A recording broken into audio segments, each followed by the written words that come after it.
Good evening friends. हम लोग कल 30 जो क्वेश्चन है वहाँ तक कर चुके थे। आज 31 से आपका स्टार्ट होगा। बहुत लोगों ने जो है कि कल दरोगा का एग्ज़ाम दिया है आज, तो कल उन्होंने वीडियो नहीं देखा होगा। आप देख सकते हो कल का वीडियो। आज से आप 31 क्वेश्चन से स्टार्ट कर सकते हैं। आपको आज का एग्ज़ाम देखकर तो समझ में आ ही गया होगा कि आपको स्टेटमेंट वाले प्रश्न या थोड़ा डीप में पढ़ने की आवश्यकता है। वन लाइनर तो अब किसी भी एग्ज़ाम में नहीं पूछता है। तो अगर आप अभी से फिर से लगना चाहते हैं एडो के लिए, सीजीएल का एग्ज़ाम है आपका, टीआरई है, बीपीएससी 72वीं है, तो सारे एग्ज़ाम्स के लिए यहाँ से आपको काफ़ी सारे हेल्प मिलने वाले हैं। ये पैटर्न समझ में आएगा कि जो है प्रश्न कितना हार्ड करेगा। यूपीएससी से तो ज़्यादा हार्ड करेगा नहीं।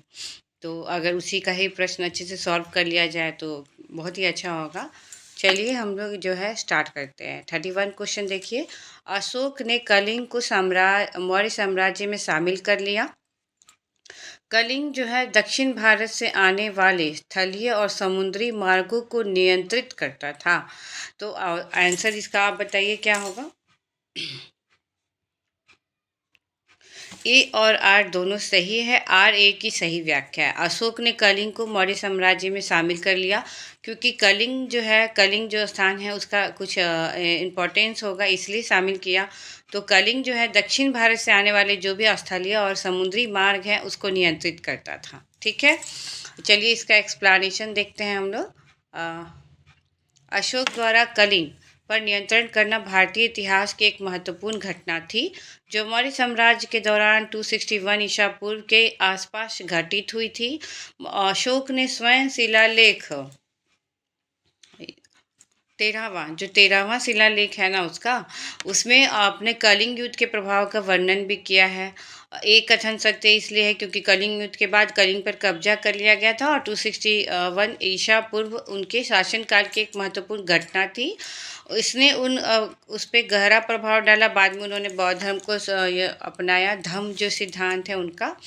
कलिंग की रणनीतिक अवस्थिति थी दक्षिण भारत के लिए महत्वपूर्ण भूमि, समुद्री मार्ग पर उसका नियंत्रण होता था, जिससे इसे आर्थिक और सैन्य रूप से महत्वपूर्ण बना दिया कलिंग जो स्थान है। ठीक है, अशोक ने विजय के बाद कलिंग को अपने नियंत्रण में रखा। अशोक ने जब विजय किया तो कलिंग को अपने नियंत्रण में रखा और भूमि और समुद्री व्यापार संपर्क के संबंध में इसके महत्व के कारण इसे साम्राज्य में शामिल भी कर लिया। ठीक है, तो अब 32 नंबर क्वेश्चन देखते हैं जो 2000 में आपसे पूछा गया है। चलिए 32 नंबर क्वेश्चन देखिए। भारत में सैन्य गवर्नरशिप की प्रथा सर्वप्रथम किसके द्वारा शुरू की गई थी? तो ये शुरू की गई थी ग्रीकों के द्वारा। जो सैन्य गवर्नरशिप है वो प्रथा ग्रीक लोग शुरू किए थे। प्राचीन भारत में विशेषकर जो मौर्य साम्राज्य है, गुप्त है, कुषाण है, उसके समय में प्रशासनिक संरचना की यह एक प्रमुख विशेषता थी। और यूनानियों ने सबसे पहले भारत में सैन्य शासन की शुरुआत की थी। तो यूनानी का तो नाम नहीं दिया है। दिए गए विकल्प में से आप देखोगे कि उन्होंने अपने गवर्नर नियुक्त किए, जिन्हें स्ट्रेटेगोस कहा गया है। इस सैन्य गवर्नर के पास सैन्य और प्रशासनिक दोनों तरह के अधिकार होते थे। जो सैन्य गवर्नर होते थे ना, उनके पास सैन्य और प्रशासनिक दोनों अधिकार होते थे और नियंत्रण बनाए रखने के लिए वो एकत्र करने के लिए जिम्मेदार होते थे। वो इस प्रथा को बाद के विदेशी आक्रमणकारियों और भारतीय शासकों जैसे शक, पर्शियन और बाद में मुगलों ने भी जारी रखा। शक ने, पर्शियन ने और मुगलों ने जारी रखा था। कौन सी प्रथा बताओ? सैन्य गवर्नरशिप। ओके, चलिए 33 नंबर प्रश्न देखिए क्या है। 33 नंबर प्रश्न आपसे पूछ रहा है कि सिकंदर के आक्रमण के समय उत्तर भारत पर निम्नलिखित राजवंशों में से किस एक का शासन था? सिकंदर का जब आक्रमण हुआ था तो किसका शासन था? बताइए, आंसर नहीं देखना है। सिकंदर के आक्रमण के समय उत्तर भारत पर किसका आक्रमण था? नंदों का। ठीक है, सिकंदर के आक्रमण के समय जो प्राचीन इतिहास है वो निर्णायक क्षण था 326 ईसा पूर्व में, जो यूनानी और भारतीय सभ्यताओं के बीच मुठभेड़ का प्रतीक बना। 326 ईसा पूर्व में सिकंदर का जब आक्रमण हुआ तो नंद वंश उस समय था। नंद वंश का शासन क्या है? 343 से लेके 321 ईसा पूर्व के समय शासन के टाइम में था। सिकंदर के भारत पर आक्रमण के समय नंदवंश का राजा कौन था? घनानंद था। ठीक है। ईसा की तीसरी शताब्दी में जबकि हून आक्रमण से रोमन साम्राज्य समाप्त हो गया था, भारतीय व्यापारी आधिकारिक निर्भर हो गए किसके ऊपर? जब तीसरी शताब्दी के टाइम में हून आक्रमण से जब रोमन साम्राज्य समाप्त हो गया तो भारतीय व्यापारिक फिर किधर शिफ्ट किए? तो वो किए दक्षिण पूर्व एशियाई व्यापार के ऊपर। ठीक है। तो जब दक्षिण पूर्व एशियाई जो व्यापार है उसके ऊपर हून एशियाई मैदानों से उत्पन्न एक खाना बदोश समूह होता था और प्रवास और आक्रमणों की अवधि के दौरान एक महत्वपूर्ण शक्ति थे। मतलब वो जो है हून आक्रमण जो है उसके बारे में बताया गया है कि किस तरीके से वो शक्तिशाली थे। उनके आक्रमण से तो पश्चिमी रोमन साम्राज्य के पतन की व्यापक प्रक्रिया में एक महत्वपूर्ण भूमिका निभाई थी उन्होंने। पश्चिमी रोमन साम्राज्य के पतन और यूरोप में नई शक्तियों के उदय के कारण वैश्विक व्यापार मार्गों में बदलाव आया। नए बाजार और व्यापार के अवसरों की तलाश में भारतीय व्यापारियों ने दक्षिण पूर्व एशिया की ओर रुख किया। ठीक है। जिससे दोनों क्षेत्रों के बीच राजनीतिक, सांस्कृतिक और आर्थिक संबंध सशक्त हुए। ईसा पूर्व दूसरी शताब्दी के प्रारंभ में उत्तरी अफगानिस्तान में स्थापित भारतीय यूनान राज्य था क्या? जो दूसरी शताब्दी के शुरुआत में ही उत्तरी अफगानिस्तान में कौन सा भारतीय यूनानी राज्य था? तो वो था बैक्टेरिया। ठीक है। इंडो ग्रीक साम्राज्य एक हेलेनिस्टिक राज्य था। इंडो ग्रीक साम्राज्य क्या है? एक हेलेनिस्टिक राज्य है जो दूसरी शताब्दी ईसा पूर्व से पहली शताब्दी ईस्वी के प्रारंभ तक वर्तमान अफगानिस्तान, पाकिस्तान और उत्तर पश्चिमी भारत के कुछ हिस्सों में अस्तित्व में था। ठीक है।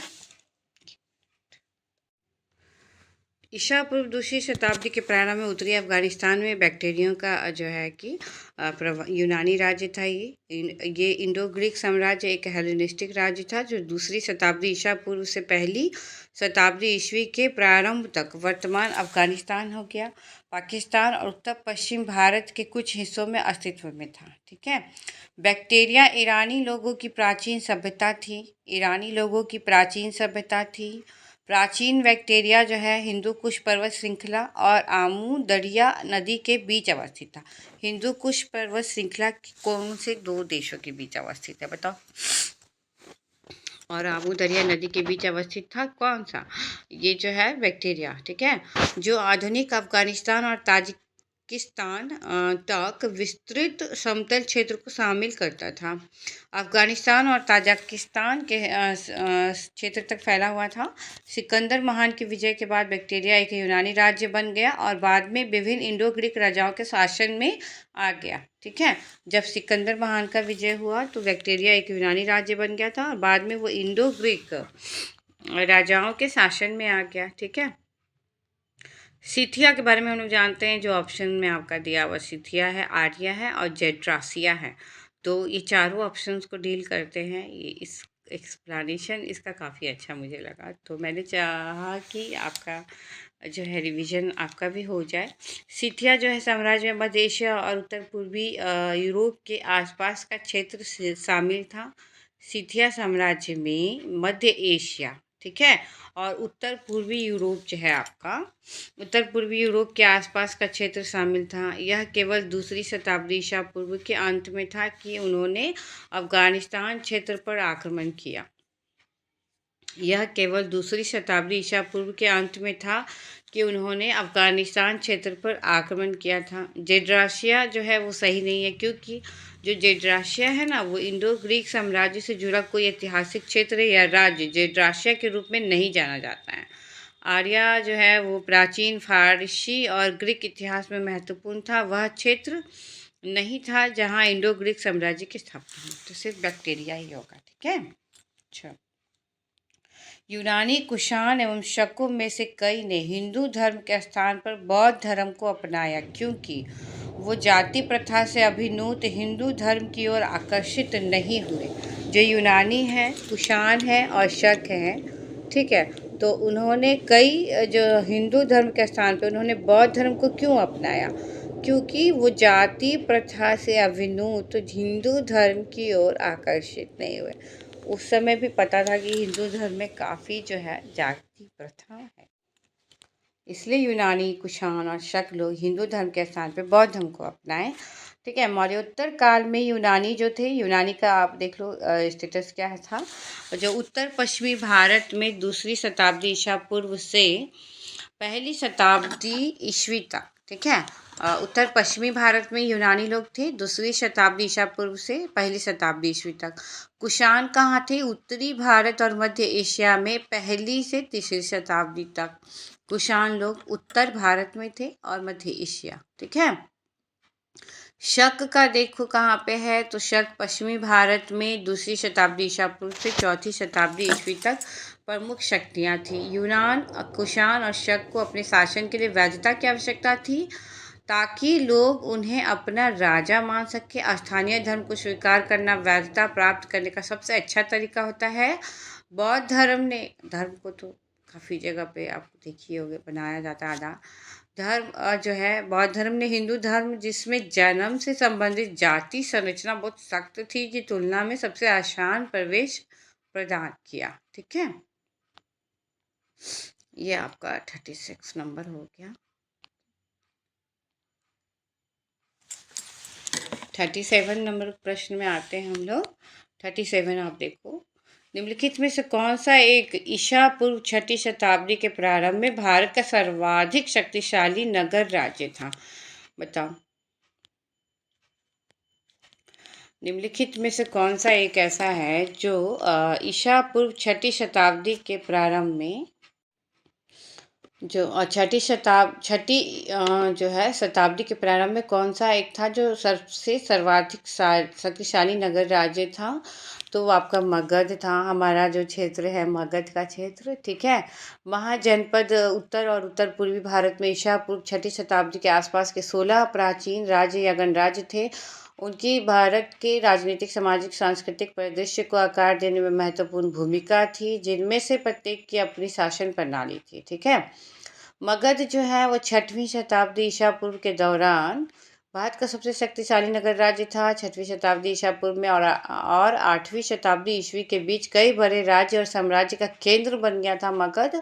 मगध का वर्चस्व नंद जो है, जैसे 4वीं शताब्दी जो है ईसा पूर्व में नंद वंश और मौर्य यानी कि चौथी शताब्दी दूसरी शताब्दी ईसा पूर्व राजवंशों के अधीन जारी रहेगा। ये कहाँ से कहाँ तक था? मौर्य वंश के तहत कौन थे? तो साम्राज्य में भारत का लगभग पूरा उपमहाद्वीप ही शामिल था। जैसे चित्र में आप 38 का देखो, ये पहले पूछा जाता था, अब नहीं पूछते हैं ऐसे कुछ।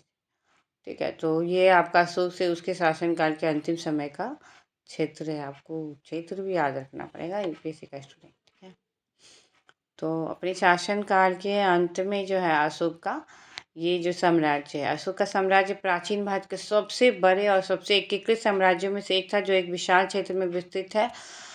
कथन ए नहीं सही है। कनिष्क उसकी मृत्यु के समय नहीं, अशोक से उसके शासन के समय अंतिम समय में ये सही है। समुद्रगुप्त से उसके दक्षिण भारत अभियान के उपरांत नहीं, हर्ष के राज्यारोहण के अवसर पर तानेश्वर के साम्राज्य से नहीं, ये फिगर उससे मैच नहीं करता है। ठीक है, सेकंड वाला आंसर सही है, बी सही है, सी सही है। ठीक है, थर्ड वाला। अब आते हैं हम लोग इसका एक्सप्लेनेशन देख लेते हैं। कनिष्क के साम्राज्य में मुख्य रूप से उत्तर पश्चिमी उपमहाद्वीप और मध्य एशिया के कुछ हिस्से शामिल थे, लेकिन दक्षिणी या पूर्वी भारत शामिल नहीं था। बी सही नहीं है, क्योंकि उत्तर भारत और दक्षिण भारत के कुछ हिस्सों का प्रभाव था समुद्रगुप्त के साम्राज्य का, लेकिन वह अशोक के साम्राज्य के समय विस्तृत नहीं था। अशोक का साम्राज्य उसके शासनकाल के अंत के समय यानी कि 232 ईसा पूर्व उसके शासनकाल का अंत समय विस्तृत था। सुदूर दक्षिण क्षेत्रों को छोड़कर लगभग पूरे भारतीय उपमहाद्वीप को कवर कर रहा अशोक का साम्राज्य इतना बड़ा था। उत्तर पश्चिम में आधुनिक अफगानिस्तान से लेकर ईरान के कुछ हिस्सों से लेकर पूर्व में बंगाल और दक्षिण में कर्नाटक तक ही रहने दीजिएगा। ठीक है, कुछ सुदूर दक्षिण क्षेत्रों को छोड़ना पड़ेगा अशोक के टाइम में। ओके, थानेश्वर साम्राज्य जो हर्ष द्वारा शासित था, वहाँ पे ज़्यादातर उत्तरी भारत में केंद्रित था, जिसका दक्षिण क्षेत्र पर सीमित नियंत्रण था, तो इसलिए वो भी सही नहीं है। ठीक है, चलो अ, एक सेकेंड, 38 हो गया हमारा, 39। ओके, आई। इसमें कथन वाला है, आप देख लो कि क्या है। अशोक के अभिलेखों के अनुसार धार्मिक निष्ठा की अपेक्षा जनता के मध्य सामाजिक समरसता अधिक महत्वपूर्ण थी। अशोक के अभिलेख के अनुसार धार्मिक निष्ठा की अपेक्षा जनता के मध्य सामाजिक समरसता जो है अधिक महत्वपूर्ण थी। उसका स्टेटमेंट देखिए। कारण, उसने धर्म संवर्धन के स्थान पर समदृष्टि के विचारों का प्रसार किया। बताओ क्या सही है? उसके अभिलेख के अनुसार क्या सही है? जनता के मध्य सामाजिक समरसता या उसकी धार्मिक निष्ठा? तो आंसर आपका है सही है। मतलब जनता और धार्मिक निष्ठा की अपेक्षा वो जनता के मध्य सामाजिक समरसता अधिक महत्वपूर्ण थी, क्योंकि धर्म संवर्धन के स्थान पर समदृष्टि के विचारों का उसने प्रसार किया था। धर्म में नहीं, धम्म की जो कॉन्सेप्ट था उसका, धम्म। अशोक के अभिलेख जो है भारतीय इतिहास के सबसे शुरुआती और सबसे व्यापक अभिलेखों में से एक है। उनकी नीतियों और विश्वासों के बारे में बहुमूल्य जानकारी प्रदान करते हैं उसके अभिलेख। शिलाओं, स्तंभ और गुफाओं पर खुदे ये अभिलेख अशोक की धम्म यानी कि नैतिक कानून के प्रति प्रतिबद्धता को दर्शाते हैं। अशोक के अभिलेखों में विशेष धार्मिक निष्ठा दिखती है, सामाजिक सद्भाव और नैतिक आचरण के महत्व पर जोर दिया गया है। और भी सही है, क्योंकि अशोक के अभिलेखों ने किसी एक धर्म को बढ़ावा देने के बजाय समानता, न्याय और नैतिक आचरण यानी कि जो भी हमारा प्रस्तावना में अभी है उसकी शुरुआत अशोक ने पहले ही कर दी थी। ठीक है, बौद्ध धर्म को उसने इसलिए अपनाया। अशोक के जो प्रमुख शिलालेख संगम राज्य के विषय में हमें जानकारी प्रदान करते हैं, उनमें सम्मिलित है। 40 नंबर क्वेश्चन देखिए, बताइए कौन सा आंसर होगा? दूसरा और 13वां।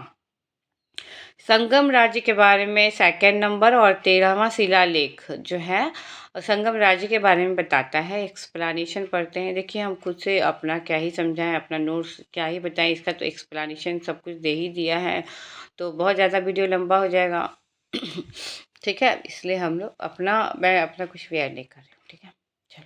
अशोक के बृहद शिलालेख जो सेकंड वाले हैं और 13वां जो महत्वपूर्ण है, क्योंकि संगम साम्राज्य के बारे में बताया गया है, भारत के दक्षिणी भाग में स्थित है। शिलालेख सेकंड में क्या था कि तमिल राज्यों का उल्लेख है। अशोक के मौर्य साम्राज्य और दक्षिणी राज्यों के बीच संबंधों और कूटनीतिक वार्ताओं के बारे में जानकारी दी गई है। अशोक के मौर्य साम्राज्य और दक्षिणी राज्यों के बीच संबंधों और कूटनीतिक वार्ताओं के बारे में जानकारी इसमें दी गई है। विशेष रूप से चोल, पांड्य, केरल पुत्र और क्षत्रिय पुत्र के साथ संबंधों पर जोर दिया गया है। शिलालेख 13वां में क्या है? अशोक के कलिंग युद्ध और उसके परिणामों का वर्णन करने के लिए ये 13वां प्रसिद्ध है, और इसके बारे में हम लोग चर्चा ऊपर में कर चुके हैं। तो समझ लो कि अशोक कितना इम्पोर्टेंट है। हम लोग अभी तक ना अशोक के बारे में, मौर्य साम्राज्य के बारे में, उसके शिलालेख के बारे में पढ़ चुके हैं। तो आप ये तो देख ही रहे होगे, समझ में आ गया होगा कि शिलालेख और अशोक, कलिंग युद्ध, कलिंग, ये सारा चीज़ कितना बार बार रिपीट कर रहा है। तो यही से प्रश्न उठाकर पीसीएस और बाकी सारे एग्जाम में दिए जाते हैं। ऑप्शंस भी इसके अच्छे से देखना आप। ठीक है, अशोक के प्रस्तर स्तंभों के बारे में सही नहीं है क्या? तो वे स्थापत्य संरचना के भाग हैं। अशोक का जो प्रस्तर स्तंभ है उसके बारे में सही नहीं है कि वो ये स्थापत्य संरचना के भाग हैं, बाकी सब सही है। इन पर उच्च कोटि की पॉलिश है। उनका जो प्रस्तर स्तंभ है अशोक का, इसके ऊपर उच्च कोटि की पॉलिश है। यह तो एकाश्मक है। स्तंभों का सॉफ्ट शुंडाकार है। स्तंभों का सॉफ्ट शुंडाकार है, लेकिन ये स्थापत्य संरचना के भाग हैं, ये सही नहीं है। अशोक स्तंभ वास्तुकला की विशेषता है। ऊंचे एकाश्मक स्तंभ, पतले सॉफ्ट पॉलिशदार सतह और शिलालेख। इन स्तंभों में शीर्ष पर अक्सर प्रमुख मूर्तियां होती हैं, जिनमें अशोक के शासन और नैतिक आदेशों का प्रतीक प्रसिद्ध सारनाथ सिंह स्तंभ भी शामिल है। अशोक का शासन और नैतिक आदेशों का प्रतीक प्रसिद्ध सारनाथ का सिंह स्तंभ भी शामिल है। कुछ अशोक स्तंभ के उदाहरण कौन कौन से हैं? सारनाथ जो उत्तर प्रदेश में, सांची, लौरिया नंदनगढ़, लौरिया अरेराज बिहार में है। उच्च कोटि के पॉलिशदार सतह और जो उन्हें एक चिकनी चमकदार फिनिश देती है। बलुआ पत्थर से बने स्तंभों को इतनी अच्छी तरह से पॉलिश किया गया था कि वे अभी भी चमकते हैं। यह चिकनी फिरनिस मौर्य काल की उन्नत शिल्प कला को दर्शाती है, इसलिए ये सही है। उच्च कोटि की पॉलिश। अब दूसरा देखिए एकाश्म। ये डिजाइन होता था ना, जो प्रत्येक स्तंभ पत्थर के एक ही ब्लॉक से उकेरा गया था, मतलब एक नाम ही है, ठीक है। इन स्तंभों को पत्थर के विशाल ब्लॉक से तराश कर पत्थर के विशाल ब्लॉकों से तराश कर मौर्य साम्राज्य के विभिन्न स्थानों पर ले जाया गया था, ठीक है। सी देखिए, पतला सॉफ्ट, जो ऊपर की ओर थोड़ा संकीर्ण होता है, उनकी सुंदरता को बढ़ाता है। ऊपर की ओर थोड़ा पतला होता जाता है ना, तो उसकी सुंदरता को बढ़ाता है। डी सही नहीं है, क्योंकि अशोक के जो प्रस्तर स्तंभ है आमतौर पर मंदिर या प्रवेश द्वार जैसी स्थापत्य संरचनाओं का हिस्सा नहीं है, ठीक है। अशोक का जो प्रस्तर स्तंभ होता था वो मंदिर में प्रवेश स्थान ये सब के लिए स्थापत्य संरचना का हिस्सा नहीं है। इसके बजाय तो वे स्वतंत्र एकात्मक स्तंभ है, जिसका यूज आमतौर पर शिलालेख और सार्वजनिक उद्घोषणा के लिए किया जाता था।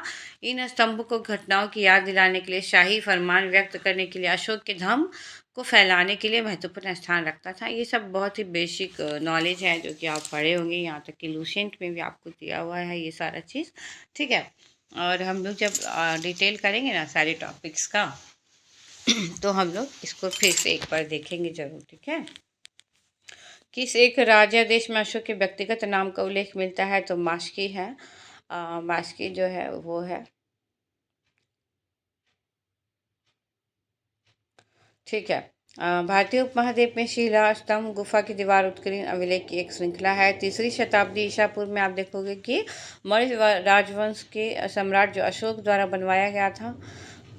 ये सही है। कर्नाटक में पाया गया जो मास्की अभिलेख है ना, अशोक के व्यक्तिगत नाम वहाँ से मिलते हैं। और प्रियदर्शी देवनाम्पिया ये आपको पुष्टि करता है, शीर्षक सम्राट अशोक को संदर्भित करता है, ठीक है। अशोक का जो व्यक्तिगत नाम है वो आपको मास्की अभिलेख में मिलेगा जो कर्नाटक में है। दूसरा देखिए, सही नहीं। अशोक द्वारा कलिंग के लिए जारी किए गए विशेष कलिंग अभिलेखों में हिंसा से धर्म की ओर जो उसका बदलाव हुआ है उसको दिखाया गया है। तीसरा भी सही नहीं है। रुमिनदेही जो है उसमें भी, रुमिनदेही में तो नहीं है ना, उसमें लुम्बिनी स्तंभ शिलालेख के रूप में जाना जाता है और उसकी खोज रुमिनदेही यानी कि वर्तमान नेपाल में लुम्बिनी में की गई है। गौतम बुद्ध के जन्म स्थान के बारे में यहाँ पे मान्यता प्राप्त है। लुम्बिनी तीर्थ यात्रा जो उन्होंने की थी और बौद्ध धर्म के प्रति उनके समर्पण की याद दिलाता है, तो ये भी सही नहीं है, यहाँ से भी नहीं। और कलसी, कलसी जो है वो उत्तराखंड में पाया गया है। कलसी शिलालेख उत्तर भारत का एकमात्र प्रमुख शिलालेख होता है। ये उत्तर भारत का एकमात्र प्रमुख शिलालेख है जिसमें अशोक द्वारा धर्म और नैतिक शासन को बढ़ावा देने पर प्रकाश डाला गया है। तो कलसी अभिलेख उत्तराखंड में है, उत्तर भारत का प्रमुख, ये जो धर्म और नैतिक शासन को याद दिलाने वाला है। इसमें व्यक्तिगत नाम कोई नहीं मिलता है।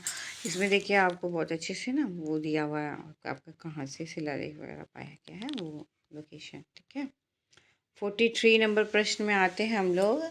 प्राचीन भारत में पाए जाने वाले 16 महाजनपद में से 4 दर्शाए गए हैं। इनमें से क्रमशः ABCD द्वारा अंकित स्थल हैं। अब प्राचीन महाजनपद में 16 महाजनपद का लोकेशन दिया हुआ है। बिना आंसर देखिए बताइए कि कौन ABCD है। तो सी नंबर आंसर है आपका मत्स्य, अवंती, वत्स और अंग, ठीक है। महाजनपद तो आपको सभी 16 महाजनपद याद होना चाहिए और सबका नोट्स मैं जो है भेज चुकी हूँ अपना यूट्यूब चैनल पे, आप देखना मेरा एंशिएंट का पूरा नोट्स मैं भेज चुकी हूँ अपना।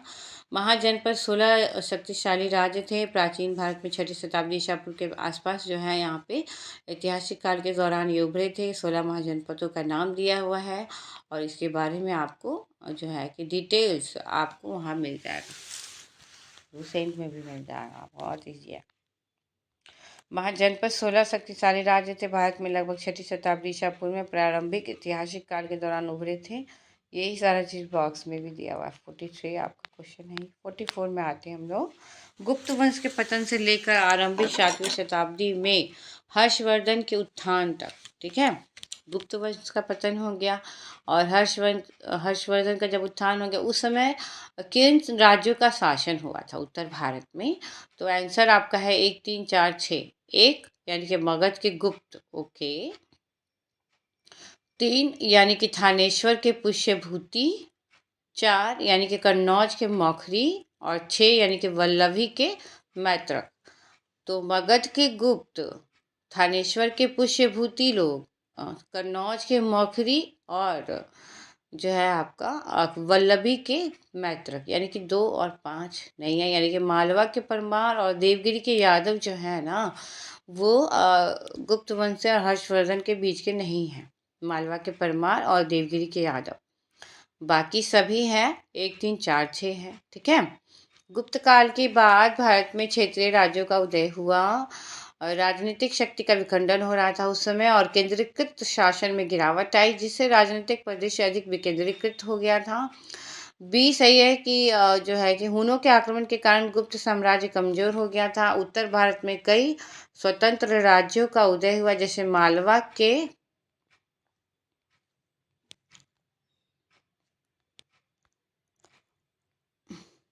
हाँ मालवा के यशोधर्मन, मालवा के जो है यशोधर्मन, कन्नौज के मौखरी, सौराष्ट्र में मैत्रक और अन्य। उस समय गुप्त साम्राज्य मगध तक ही सीमित था। थानेश्वर के पुष्यभूति ने भी उस समय आसपास के एक स्वतंत्र राज्य का निर्माण किया था। ठीक है। 10वीं शताब्दी ईसा पूर्व के दौरान दिल्ली के तोमर 10वीं शताब्दी ईसा पूर्व के दौरान दिल्ली के तोमर, राजस्थान के चौहान, गुजरात के सोलंकी, मालवा के परमार, बुंदेलखंड के चंदेल उत्तर भारत में शासन करने लगे थे। ठीक है। 10वीं शताब्दी ईसा पूर्व के दौरान दिल्ली के तोमर, राजस्थान के चौहान, गुजरात के सोलंकी, मालवा के परमार, बुंदेलखंड के चंदेल और उत्तर भारत में वो शासन कर रहे थे।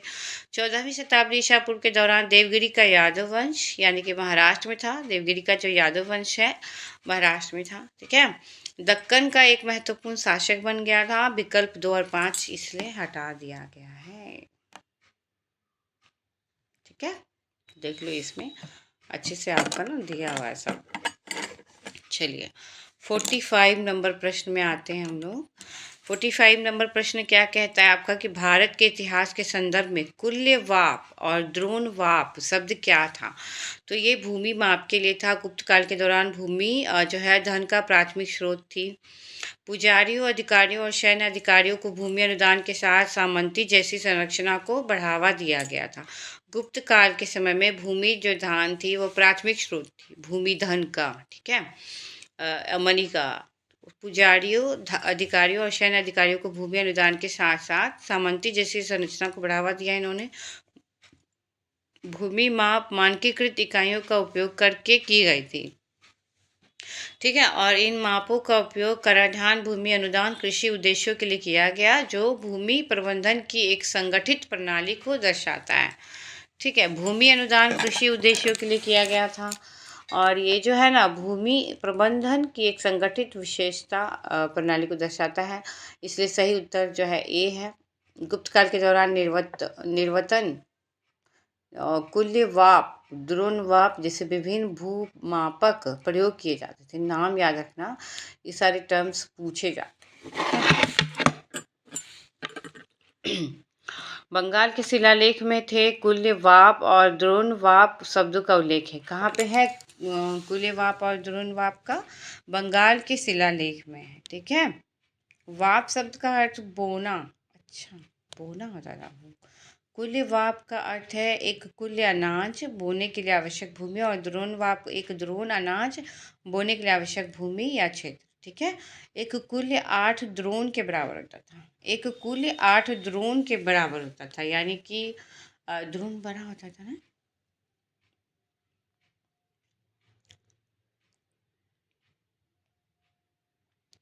कुल्य बहुत ही अच्छा मतलब टर्म्स यहाँ से मिल रहा है जो बुक में नहीं मिला। कुल्यवाप और द्रोणवाप याद रखना। चलिए, गुप्तों का पतन हर्षवर्धन के उदय तक जो है, इसका अर्थ है कि गुप्त राजवंश किसी न किसी स्वरूप में अभी भी कुछ भागों में मौजूद था, इसलिए यह संभवतः सत्य है, और ये बॉक्स में दिया हुआ है आपका। प्राचीन भारतीय गुप्त राजवंश के संदर्भ में नगर, घटसाला, कदूरा और चौल जो है किस लिए विख्यात थे। नगर, घटसाला, कदूरा और चौल किस लिए विख्यात थे? तो आंसर हो जाएगा आपका विदेशी व्यापार करने वाले बंदरगाह थे। फिर से आ गया ना बंदरगाह, इसके पहले भी कई बार बंदरगाह से प्रश्न पूछा गया है, कई सारे शब्दावली का यूज़ करके पूछा गया है कि जो है गुप्त राजवंश का आएगा या फिर दक्षिण भारत का आएगा, वो आपको याद रखना है। ठीक है। नगर, घटशाला, कदूरा और चौल जो है विदेशी व्यापार करने वाले बंदरगाह होते थे, जो गुप्त काल के दौरान समुद्री व्यापार में व्यापक बढ़ोतरी हुई। ठीक है। गुप्त काल के दौरान समुद्री व्यापार में व्यापक बढ़ोतरी हुई। सूरत, चौल और ताम्रलिप्ति जैसे बंदरगाह, ये पूछ चुका है ना बीपीएससी में, ताम्रलिप्ति, सूरत, चौल और ताम्रलिप्ति जैसे बंदरगाह ने दक्षिण पूर्व एशिया के साथ, फारस के साथ, रोमन साम्राज्य जैसे क्षेत्रों के साथ व्यापार को सुविधाजनक बनाया। तो गुप्त काल का व्यापार होता था सूरत, चौल, ताम्रलिप्ति जैसे बंदरगाहों से। ठीक है। और नगर, घटशाला, कदूरा और चौल इसलिए विख्यात भी था। इनका किसके साथ होता था? तो दक्षिण पूर्व एशिया, फारस और रोमन साम्राज्य जैसे क्षेत्रों के साथ व्यापार को सुविधाजनक बनाया गया। गुप्त साम्राज्य के संपन्न समुद्री व्यापार में मसाले, वस्त्र और कीमती पत्थर जैसे सामान शामिल थे। गुप्त साम्राज्य के संपन्न समुद्री व्यापार में मसाले, वस्त्र और कीमती पत्थर जैसे सामान शामिल थे। ठीक है। अच्छा है आपका, बहुत अच्छा रिवीजन हो रहा है। चलिए घटसाला देखते हैं क्या है ना। आंध्र प्रदेश में स्थित घटसाला गुप्त काल के दौरान एक बंदरगाह शहर था। ये आंध्र प्रदेश में है घटसाला, नाम से लगता है कि दक्षिण भारत का है। यह समुद्र से अपनी निकटता के लिए जाना जाता था और विशेष रूप से दक्षिण पूर्व एशिया के साथ समुद्री व्यापार में एक भूमिका निभाता था। समुद्र से अपनी निकटता के लिए जाना जाता था और विशेष रूप से दक्षिण पूर्व एशिया के साथ, घटसाला का। ठीक है। कदूरा कर्नाटक में एक सॉरी कदूरा जो है कर्नाटक में एक आधुनिक तटीय शहर के रूप में पहचाने जाने वाले कदूरा का वाणिज्यिक और व्यापारिक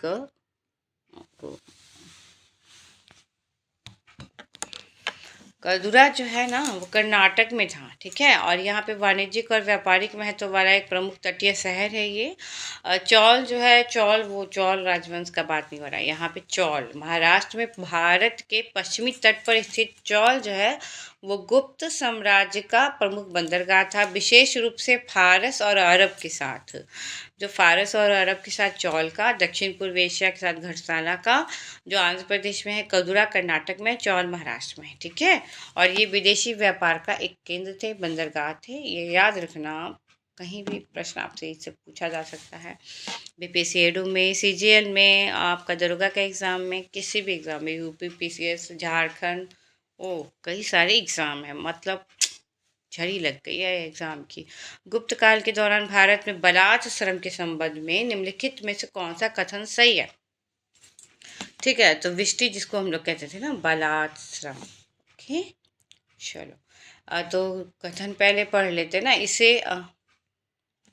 इसे राज्य के लिए आय का एक स्रोत, जनता द्वारा किया जाने वाला एक प्रकार का कर, और यही तो है, इसे राज्य के लिए आय का एक स्रोत और जनता द्वारा दिया जाने वाला एक प्रकार का कर माना जाता है। ठीक है।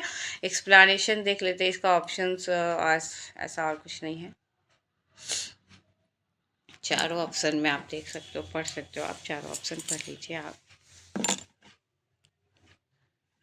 गुप्त काल के समय में प्राचीन भारत में महत्वपूर्ण आर्थिक और प्रशासनिक विकास का समय था ये। और करों ने जो है कि करों ने राज्य के संचालन में महत्वपूर्ण भूमिका निभाई है। गुप्त काल के दौरान करों के प्रकार में भूमि कर होता था, जिसको हम लोग भोज भाग या भाग कहते थे, भूमि कर को। व्यापार और बाजार कर होता था, जिसको हम लोग शुल्क कहते थे। जल कर होता था, विष्टि होता था, ये सब शामिल है। गुप्त काल के दौरान जो बंधुआ मजदूरी, जिसको हम लोग विष्टि कहते हैं ना, राज्य के लिए आय का एक स्रोत बन गई थी। तो ऑप्शन ए देखिए, राज्य के लिए आय का एक स्रोत बन गई थी, जनता द्वारा दिया जाने वाला एक प्रकार का कर माना जाता था, जिसको हम लोग बलात् श्रम कहते हैं। ठीक है।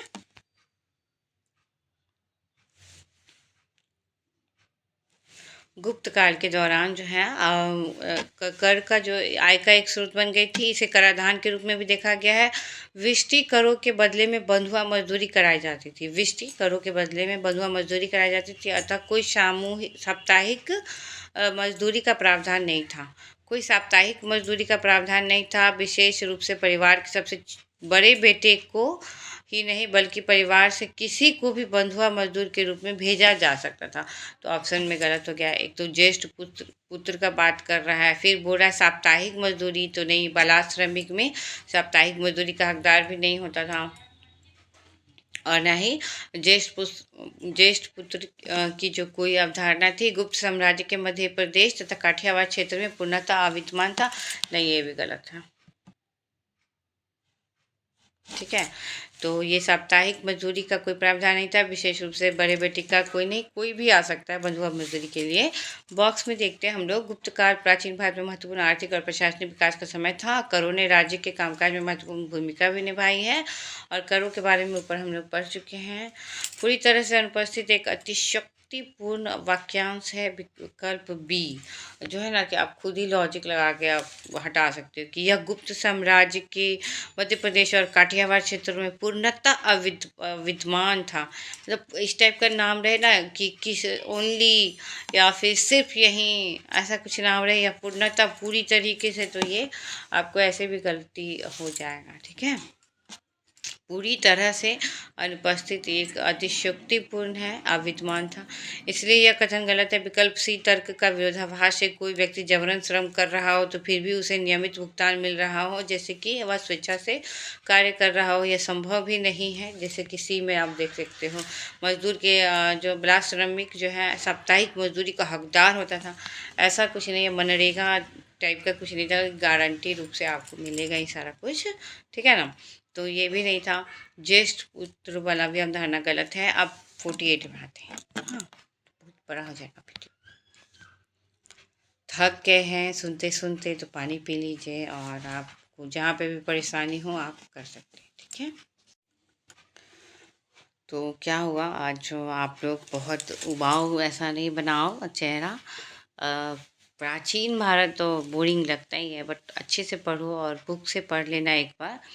पहले प्रश्न पर एक बार प्रश्न को सॉल्व कर लेना चाहिए, इससे आइडिया होगा ना कि आपको किस क्षेत्र में पढ़ना है, कौन सी जगह पे आपको फोकस करना है, कौन से क्षेत्र में आपको जाना है। ऐसे नहीं कि आप पूरा किताब ही पढ़ने का आपके पास अब टाइम नहीं है, अगर आप नहीं पढ़े हो अभी तक कुछ भी तो। ठीक है, तो इसलिए आप वही सारा टॉपिक को जो है कि हिंट करो जहाँ से प्रश्न काफ़ी आए हैं। जैसे मौर्य काल का, गुप्त काल का आप देख ही रहे हो, तो प्राचीन भारत में किस सब्जेक्ट में किस टॉपिक पे जाना है ये आपको पता चल जाएगा। जल्दी से हम प्रश्न हम लोग सॉल्व करते हैं, आ जाओ।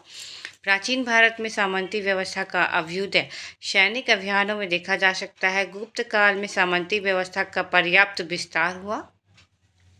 आंसर क्या है बताओ। प्राचीन भारत में सामंती व्यवस्था का अभ्युदय सैनिक अभियानों में देखा जा सकता है। गुप्त काल में सामंती व्यवस्था का पर्याप्त विस्तार हुआ है। ए और आर दोनों सही सही नहीं, देखो ए और आर दोनों सही है, लेकिन आर ए की सही व्याख्या नहीं करता है, क्योंकि सामंती व्यवस्था सैनिक अभियानों में देखा जा सकता है, और ये जो है पर्याप्त विस्तार हुआ है, दोनों एक दूसरे को कमेंट नहीं कर सकते हैं। सामंती व्यवस्था एक सामाजिक, आर्थिक और राजनीतिक संरचना थी जिसमें भूस्वामित्व और दायित्वों का पदानुक्रम होता था, जहां मुख्यतः सैन्य या प्रशासनिक सेवा के बदले भूमि दी जाती थी। यहाँ पे सैन्य या प्रशासनिक सेवा के बदले भूमि दान की जो व्यवस्था थी। ठीक है, ये सत्य है, क्योंकि जो सामंती व्यवस्था जो भूमि उपयोग और संरक्षण की एक पदानुक्रमित प्रणाली थी। ठीक है, और जो सैन्य अभियानों के कारण प्राचीन भारत में उत्पन्न हुई थी, सैन्य अभियानों के कारण उत्पन्न हुई थी। अगर आप सैन्य या प्रशासनिक सेवा दे रहे हैं तो उसके बदले भूमि अनुदान दिया जाता था। और यह सत्य है, क्योंकि युद्धों और विजयों के दौरान आपको विजयी शासकों ने सैन्य अधिकारियों और स्थानीय सरदारों को उनकी सेवा के लिए पुरस्कार के रूप में भूमि देती थी। ठीक है, युद्ध में विजय किए हैं या विजय शासक आपको दे सकता है। भूस्वामी जिन्हें सामंत कहा जाता था, बाद में वंशानुगत स्वामी बन गए थे, जिसमें सामंती संरचनाओं का उदय हुआ, जिससे सामंती संरचना का उदय हुआ।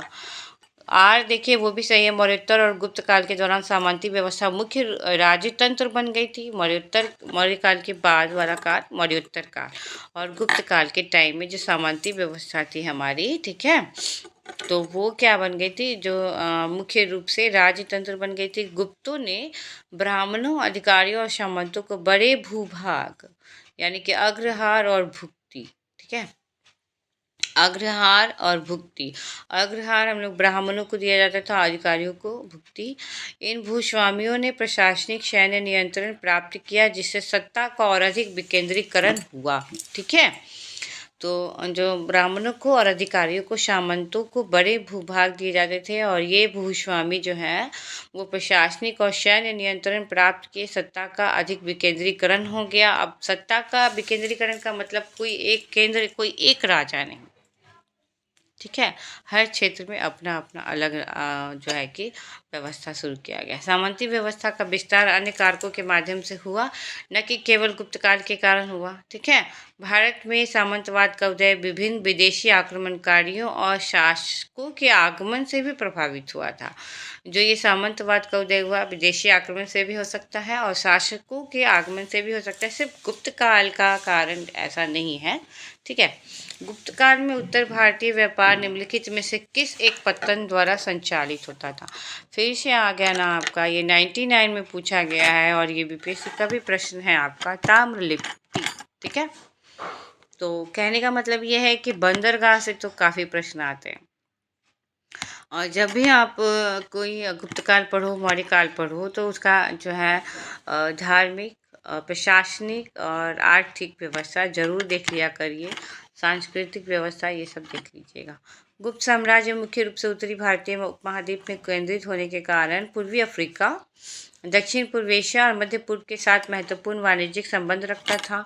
इस अवधि में समुद्री व्यापार का उत्कर्ष देखा गया। ठीक है, जिससे हिंद महासागर और बंगाल की खाड़ी के साथ भारतीय बंदरगाहों के रणनीतिक स्थान द्वारा सुगम बनाया गया। ताम्रलिप्ति बंगाल की खाड़ी पर स्थित एक प्राचीन शहर का नाम था, जिसे आधुनिक भारत के ताम्लुक से पहचाना जाता था। ताम्रलिप्ति संभवतः प्रारंभिक ऐतिहासिक भारत के व्यापार और वाणिज्य के समय जो है सबसे महत्वपूर्ण केंद्र थी। चीन के साथ रेशम मार्ग के साथ व्यापार होता था। यहाँ पे उत्तरापथ, उत्तरी उच्च मार्ग, मध्य पूर्व और यूरोप में मुख्य जो है व्यापार मार्ग बाली जावा और सुदूर पूर्व में समुद्री मार्गों द्वारा यहाँ से व्यापार होता था। ताम्रलिप्ति से व्यापार होता था, ताम्लुक के नाम से आधुनिक भारत में जाना गया है। चीन के साथ रेशम मार्ग के साथ व्यापार होता था। उत्तरापथ, उत्तरी उच्च मार्ग, मध्य पूर्व और यूरोप में भी मुख्य रूप से यहाँ पे बाली जावा सुदूर पूर्व से समुद्री मार्ग से व्यापार होता था। ये आपका प्रश्न 49 था। ठीक है, 50 में आते हैं। पूर्वी तट पर बंदरगाह घटशाला आंध्र प्रदेश, ये उसका है। घटशाला आंध्र प्रदेश, कारिकमेरू पुडुचेरी है और ताम्रलिप्ति उड़ीसा है। पश्चिमी तट पर है आपका भरूच और कैम्बे गुजरात, सोपारा कल्याण महाराष्ट्र। पश्चिमी तट पे भरूच है, कैम्बे है जो कि गुजरात में है, सोपारा और कल्याण यानी कि महाराष्ट्र में है, ये पश्चिमी तट पे है। पूर्वी तट पे है घटसाला है जो कि आंध्र प्रदेश में है, अरिकामेरू है और ताम्रलिप्ति है। ठीक है, 50 नंबर प्रश्न देखिए, हम लोग आते हैं हम लोग 50 नंबर प्रश्न पे। क्या हुआ, पढ़ मैं रही हूँ, बोरियत तुमको लग रहा है। ख़त्म करना है ना, पीडीएफ काफ़ी लंबा है और लेकिन इम्पॉर्टेंट है और बहुत अच्छे से एक्सप्लेनेशन इसका दिया हुआ है। इसके बाद अगर आप टॉपिक पे जाकर पढ़ते हो ना, तो आपको बार बार माइंड में हिंट करेगा कि अच्छा प्रश्न तो ऐसे आया था यूपीएससी में। ठीक है, तो काफ़ी अच्छा है, एक बार पढ़ने का गलती कर लीजिए। बार बार नहीं पढ़ना पड़ेगा, क्योंकि बार बार आप वीडियो सुन के याद कर लेना। अगर आपको लगता है कि पीडीएफ से क्या ही पढ़ें, तो वीडियो से आप याद कर लेना, पढ़ लेना, फिर से रिवीजन कर लेना। ओके, चलो आंसर देखो आप इसका। गुप्त साम्राज्य ये कह रहा है ना कि जो सूची 1 और 2 दिया हुआ है और यहाँ पे आपको मिलाना है। तो जो गुप्त साम्राज्य, इसका आंसर है ए, यानी ए का 4 यानी देवगढ़। चंदेल जो है आपका, बी का 3 खजुराहो में, और सी का 1 चालुक्य जो है बदामी, और डी 2 यानी कि पल्लव पनमले। ठीक है, तो गुप्त साम्राज्य 320 से 550 ईस्वी लगभग कला साहित्य विज्ञान में अपनी उन्नति के लिए प्राचीन भारत के इतिहास में स्वर्ण युग के रूप में जाना जाता है। चंदेल वंश तो 10वीं से 12वीं शताब्दी है ना, 10वीं से 12वीं शताब्दी चंदेल वंश है। गुप्त साम्राज्य 320 से 550 ईस्वी है। और चंदेल वंश बुंदेलखंड में फला फूला खजुराहो जैसी अपनी वास्तुकला की उत्कृष्ट कृतियों के लिए प्रसिद्ध हुआ है। चालुक्य जो है 6वीं से 12वीं शताब्दी है। ठीक है, चालुक्य 6वीं से 12वीं शताब्दी है और ये दक्कन का क्षेत्र में चालुक्य है। ठीक है, पल्लव 6वीं से 9वीं शताब्दी है। तमिलनाडु और आंध्र प्रदेश के कुछ हिस्सों पर शासन किया गया है, जिसने एक अस्थायी सांस्कृतिक और वास्तुकला विरासत छोड़ी है। तो अपना कार्यक्रम के अनुसार भी जो है कि आप इसको मिला लेना। 320 से 550, 10वीं से 12वीं शताब्दी चंदेल, 6वीं से 12वीं शताब्दी चालुक्य और 6वीं से 9वीं शताब्दी पल्लव। ठीक है, और पल्लव जो है तमिलनाडु और आंध्र प्रदेश के हिस्सों में थे। और चालुक्य कहाँ था बताओ? दक्कन के क्षेत्र में था। और चंदेल कहाँ थे बताओ? बुंदेलखंड क्षेत्र में था। ठीक है, चलो विकल्प ए सही है। प्राचीन भारत में प्रमुख राजवंश सत्ता के विशिष्ट केंद्रों से जुड़े हुए चोल तंजावुर और गंगई कोड चोलपुरम से शासन करते थे। चोल तंजावुर और गंगई कोड चोलपुरम से शासन करते थे। पल्लव कांची और पन्नामलाई से करते थे। पांड्य मदुरै से करते थे। चालुक्य बादामी या बतापी से शासन करते थे, जबकि बाद के चालुक्य कल्याणी से शासन करते थे। जो चालुक्य थे वो कल्याणी से शासन करते थे। उत्तर में गुप्त देवगढ़ से शासन से जुड़े थे। चंदेल में बुंदेलखंड से चंदेल लोग जो है वो बुंदेलखंड और खजुराहो से जुड़े हुए थे। गुप्त शासक द्वारा जारी किए गए चांदी के सिक्के कहलाते थे क्या? रूपक। अच्छा, सिक्का से तो काफ़ी प्रश्न आता है, यहाँ से प्लीज़ आप भागना मत। ठीक है ना, गुप्त शासकों द्वारा जारी किए गए चांदी के सिक्के कहलाते थे रूपक। गुप्त साम्राज्य अपने उल्लेखनीय सिक्कों के लिए जाना जाता है, जो उस काल की कलात्मक और सांस्कृतिक उपलब्धता को उजागर करते हैं। गुप्त साम्राज्य जो है अपने सिक्कों के लिए जाना जाता है और गुप्त द्वारा जारी किए गए चांदी के सिक्कों को रूपक कहा गया है। रूपक विशेष रूप से गुप्त को द्वारा जारी किया जाता था। काशार्पण सही नहीं है, इसलिए क्योंकि वो सिक्का जो था वो मुख्य रूप से मौर्य साम्राज्य का है, गुप्त का नहीं है। काशार्पण प्राचीन भारत में इस्तेमाल किया जाता था। आमतौर पे ये चांदी या तांबे चांदी से बना होता था, लेकिन विशेष रूप से गुप्तों के चांदी के सिक्कों से जुड़ा हुआ नहीं था। गुप्तों का चांदी का सिक्का से जुड़ा हुआ नहीं था। फिर उसके बाद है आपका दिनार। दिनार भी जो है वो गुप्त साम्राज्य ने दिनार के सिक्के जारी किए थे, लेकिन ये चांदी नहीं था, दिनार सोना था। काशार्पण मौर्यों का था, गुप्त का नहीं था। और दिनार सोना था, चांदी नहीं था। दिनार शब्द जो है रोमन सिक्कों से प्रभावित था, मुख्य रूप से सोने में धन को दर्शाता था, चांदी में नहीं। ठीक है, डी देखो, डी क्या था? पन जो है प्राचीन भारत में इस्तेमाल की जाने वाली मुद्रा की एक इकाई थी, मौर्य काल में शामिल था। पन मौर्य काल में था, मुद्रा की इकाई है, गुप्त काल से इसका कोई संबंध नहीं है। ठीक है, 52 प्रश्न में आते हैं हम लोग। गुप्तों में लिखित कम से कम गुप्त काल तक ख़त्म कर लेते हैं, मतलब वीडियो लंबा होता है तो होने दो। रिवीजन करना ज़्यादा ज़रूरी है। अगर आप ऐसे मोबाइल में रील्स देखकर टाइम बिता सकते हो, पर अच्छी चीज़ें में समय नहीं लगाते आप। गुप्त काल में लिखित संस्कृत नाटकों में स्त्री और शूद्र बोलते हैं कौन सी भाषा? प्राकृत भाषा। संस्कृत नाटकों में स्त्री और शूद्र जो है वो प्राकृत भाषा बोलते हैं। ठीक है, गुप्त काल 4वीं से 6वीं शताब्दी ईस्वी जो है संस्कृत जो है अभिजात वर्ग, विद्वान उच्च वर्गों की भाषा थी। उच्च संस्कृति साहित्य और धार्मिक ग्रंथों से जुड़ी थी। विकल्प बी सही है कि ये प्राकृत है। ठीक है, प्राकृत का उपयोग महिलाओं और निम्न श्रेणियों के पात्रों के लिए प्रामाणिकता और सामाजिक यथार्थवाद को बढ़ाने के लिए किया जाता था। मतलब संस्कृत जो उच्च श्रेणी के लोग हैं संस्कृत बोलेंगे, ब्राह्मणों के लिए आरक्षित थी, राजा और ब्राह्मण के लिए आरक्षित थी संस्कृत। प्राकृत महिला और निम्न श्रेणी के लोग। ठीक है, महिलाओं को निम्न श्रेणी से जोड़कर। ठीक है, प्रामाणिकता और सामाजिक यथार्थवाद को बढ़ाने के लिए। ए सी डी सही नहीं है, क्योंकि प्राकृत भाषा में क्षेत्रीय विविधताएं शामिल थी। इस अवधि के दौरान प्रयुक्त एक उल्लेखनीय प्राकृत सौर श्रेणी प्राकृत थी। ठीक है, चलो। संस्कृत नाटकों में पाली का आमतौर पर इस्तेमाल नहीं किया जाता था। संस्कृत जो है वो नाटकों में पाली का आमतौर पर जो है कि इस्तेमाल नहीं किया जाता था। हालांकि पाली प्राकृत से बहुत मिलती जुलती है, लेकिन यह मुख्य रूप से बौद्ध धर्म ग्रंथ और शिक्षाओं की भाषा थी। पाली जो है ना, वो मुख्य रूप से बौद्ध धर्म ग्रंथ और शिक्षाओं की भाषा थी, और बौद्ध विद्वान और भिक्षुओं जो है वो बौद्ध सिद्धांत को बढ़ावा देने के लिए इसका यूज किए थे। ठीक है।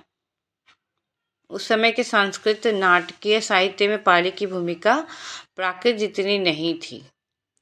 अब आ गया हर्षवर्धन और दक्षिण का राजवंश।